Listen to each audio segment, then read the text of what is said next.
I have a son that's incarcerated with natural life for wrong conviction of being tortured by John Berg, police officer.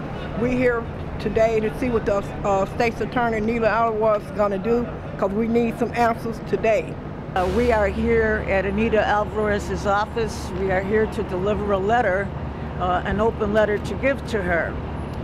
We have demands for her in this letter, and it was all about her not doing her job. Sunday, there was a program on 60 Minutes where there were young men who were freed because of being wrongfully convicted. Anita Alvarez claims that she believes that they are still guilty. She does not care about what DNA evidence they had.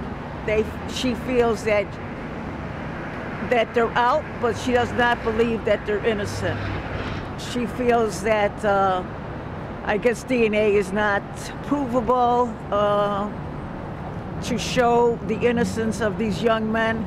Cook County State's Attorney Anita Alvarez still believes the confession Terrell Swift gave in the Nina Glover case, despite the fact there was no DNA evidence linking him or the others to the crime. Did you find any of the boys' DNA on the victim? No, we didn't. Did you find any of their DNA in the basement of the house? No.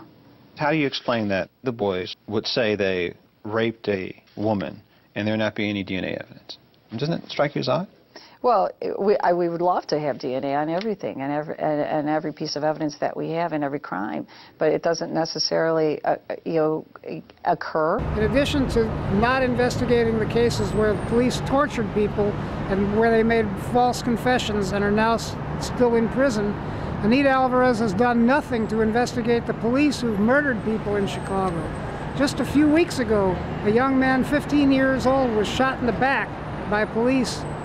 And they're doing nothing about it. It's a crime. But she's not prosecuting these crimes. The police get away with murder, literally. And really, if she doesn't change, she should get out of office. If she can't handle it, she should leave. And we should get a real state's attorney who will defend the people instead of persecuting the people. I thought the 60 Minutes piece that featured Anita Alvarez acting outrageously as an obstruction of justice in Chicago shows clearly that she needs to resign from her post and that we need real change in Chicago, which she obviously has no intention of being a part of. The 60 Minutes piece really put on display that the state's attorney and the city of Chicago and the state of Illinois are willing to cover up police torture, wrongful confessions, wrongful convictions, and keep people locked up behind bars without any relief. You find out years later that, in fact, the DNA found inside the victim's body belonged to Johnny Douglas. And Johnny Douglas is a convicted serial rapist and murderer. That doesn't tell you that he most likely is the person who killed this woman? No, it doesn't. Is he a bad guy? Absolutely he is, absolutely. But can we prove, just by someone's bad background, that they committed this particular crime? It takes much more than that. For her to just say DNA is not everything, well, what else do you have if DNA don't matter? This was a rape and a murder. How can you say DNA is nothing? That was a perfect example of the most inept elected official I have experienced in all of my 50 years. For her to say, and publicly, to deny the effectiveness of DNA as opposed to a forced confession is so patently ridiculous.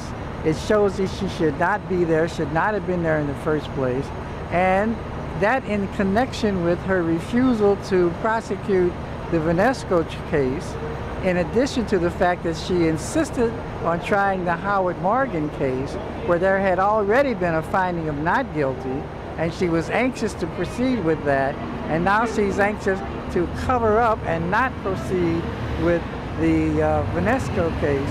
It is so absurd, but it isn't absurd when you understand that she is a prosecution-prone person, but she's showing the selective prosecution of not prosecuting one where there is obvious facts and prosecuting one where there are no facts, where the facts are in opposition to a prosecution.